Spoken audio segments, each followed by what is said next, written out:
So today we are going to, I'm going to use my phone most of the time, and I have a bunch of verses. I don't know if I can finish them. I need my water, which is good.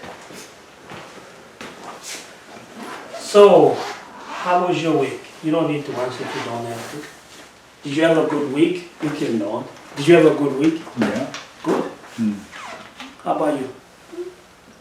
Comme c'est comme ça. Ah, comme ci, comme ça. Okay.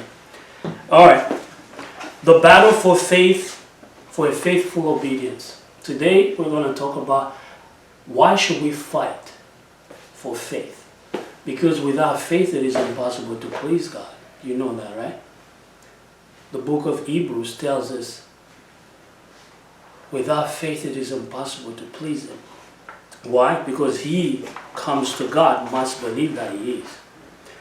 You and I have never seen God once, which is one of the most beautiful aspects we have. One of the most beautiful things we have in our time today is that we do not have to depend on.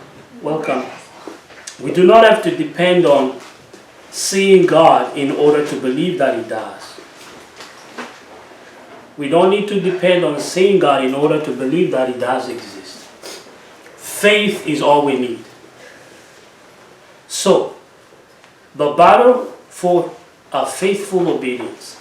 We're going to start with the book of Proverbs chapter 3. We go to the book of Proverbs chapter 3. Proverbs chapter 3. I will read. I'm going to start from verse 1. So sorry, which book? Proverbs. Oh yeah. Yes, Proverbs, right after the book of Psalms. Proverbs chapter 3, yes. Are you there? I will start. What? I will just read. You just follow, okay? Verse 1? I will read, follow. I have a bunch of verses that I'm going to read. Just follow me as I read.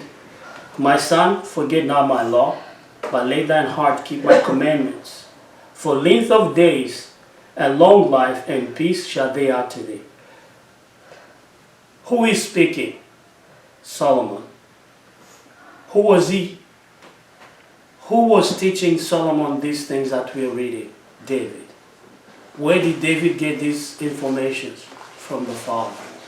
David is the only king in Israel that operates as a king, a prophet, and also he did as a priest, because he's the only king who went into the Holy of Holies and ate bread and nothing happened to him. So David prophesied a lot of things we know about Jesus Christ. David spoke about them in the book of Psalms because he was a worshiper. He was a praiser of God. It says, length of day and long life and peace shall they add to thee. How can I have length of days and long life and peace to be added to my life? I have first to do the first part. My son, forget not my law, but let your heart keep my commandments. Our heart is our spirit. The spirit and soul are not separated. They are always together. But there's only one thing separates the spirit and the soul, is the Word of God. But the physical part cannot. We cannot comprehend. We cannot see the spirit and the soul because we live in a physical body. We have managed to understand the physical part of our lives. We are more in tune with the physical realm.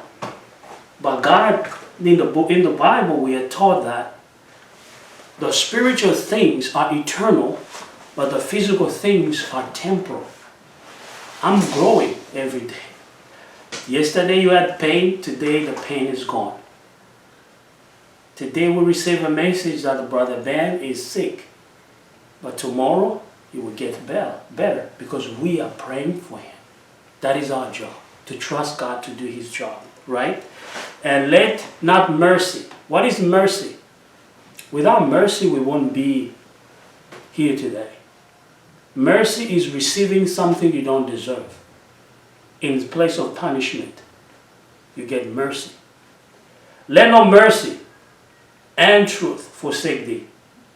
These two things work hand in hand. Bind them about thy neck, write them upon the table of thine heart.